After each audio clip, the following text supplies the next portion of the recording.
नाज़रीन, कोहिस्तान के डोराह वारे इलाइक़े लोयाच मक़ाम में गुरबत जे मारियल अनवर पालारी दिमाग़ी तवाज़ुन विञाए वेठो, जंहिं करे संदसि कुटुंब फ़ाक़ाकशी जो शिकार थी वियो आहे।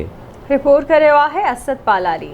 कोहिस्तान जे डोराह वारे इलाइक़े लोयाच मकान में नौजवान अनवर पालारी ज़हनी मरीज़ हुअण सबबि सख़्त अज़ियतनि खे मुंहुं ॾियण लॻो। संदसि अमड़ घर ॿाहिरां खुले मैदान हेठां वण में ज़ंजीरूं हणी खेसि ॿधी छॾियो आहे। वारसनि में संदसि अमड़ जो चवणु आहे त गुरबत हुअण सबबि डिघे अरसे खां बीमार पुट लाइ पोरियो करे संदसि हैदराबाद जे निजी अस्पतालनि में इलाज त करायो, पर संदसि सिहत में को बि सुधारो न आयो। अल्लाह ताला विकिणी ख़र्च त कयो आहे, पर हाणे ॻरे ख़र्च वारो इलाज बि नथी कराए सघां। बीमार नींगर जी अमड़ ऐं ॻोठाणनि आवाज़ न्यूज़ सां ॻाल्हाईंदे चयो त पोइ छा करे बच्चो हुअण पोइ बच्चो ॿधो पियो आहे।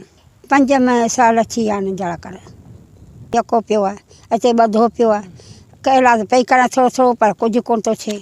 ग़रीब माण्हू आहे, छो करे अञा त खाधा न त इहो त अचे ॿधो बुखियो वञो ॿधो पियो आहे। असीं सफ़ा मिसकिन आहियूं, कुझु बि कोन्हे अथई। पंहिंजे मां ने सभिनी अपील कई आहे त ग़रीब आहियूं, मूंखे कुझु मदद करियो, कंहिं कान मदद कई। ये गरीब मिसकिन माण्हू आहे, असांजे इलाइक़े जो, असांजे पाड़े जो माण्हू आहे, बीमार आहे वीचारो, काफ़ी अरसे खां बीमार आहे। ग़रीब ॿुढड़ी माउ अथसि जेका उनखे इन पाड़े वारनि खां पिनी सिनी खाराईंदी आहे। ऐं असीं वस वारनि खे ऐं चूंडियल नुमाइंदनि खां इहा अपील कंदासीं त महिरबानी करे हिन जो इलाजु करायो वञे, हिन जी माली मदद कई वञे। पालारी वॾे वक़्त खां बीमार आहे, हाणे त पंहिंजो ज़हनी तवाज़ुन विञाए चुको आहे।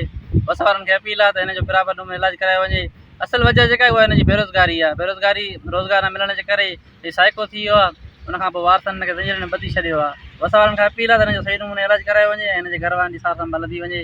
संदसि सरकार तोड़े चूंडियल नुमाइंदनि खे घुर्जे त संदसि इलाज में मदद कई वञे, त जीअं बीमार नींगर सिहतयाब थी घर जी चुल्ह हलाए सघे ऐं संदसि अमड़ जी बेचैनी ख़तम थी सघे। कैमरामैन मिरसन अरबाब सां गॾु असद पालारी, आवाज़ टीवी न्यूज़, नूरियाबाद।